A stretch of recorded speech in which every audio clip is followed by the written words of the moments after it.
दर्शन करेला हमरो तरसेला मनवा सैया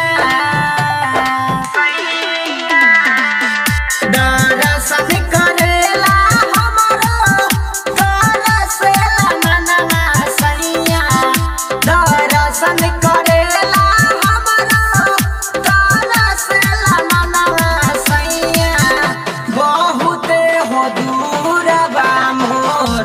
भोला के भवनवा सैया बहुते हो दूर बा मोर भोला के भवनवा सैया बहुते हो दूर बा मोर डीजे अमित तिवारी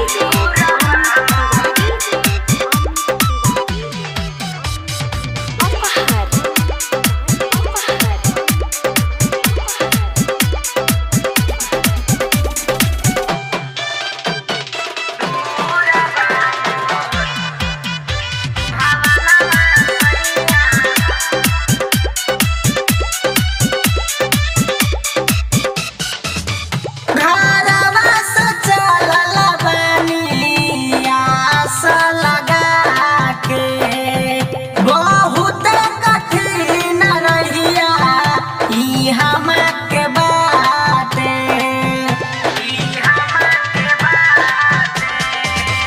घरवा से चलल बानी आस लगा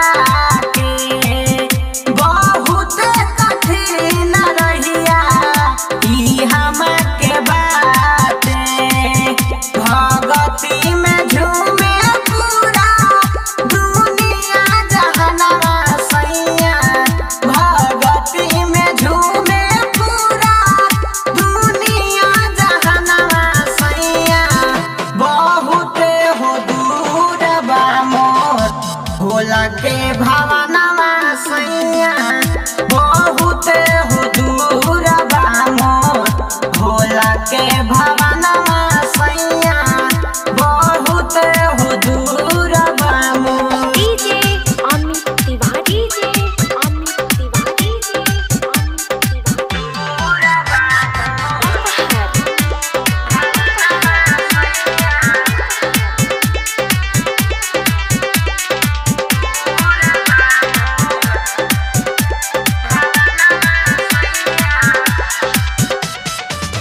मुन मद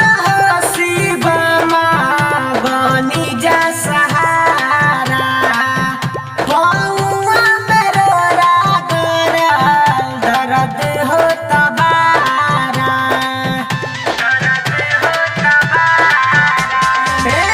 मुन मद शिव बनी जा सहारा पौआ मेरो रागर दर्द हो तबारा संघवे मेरा जुगावे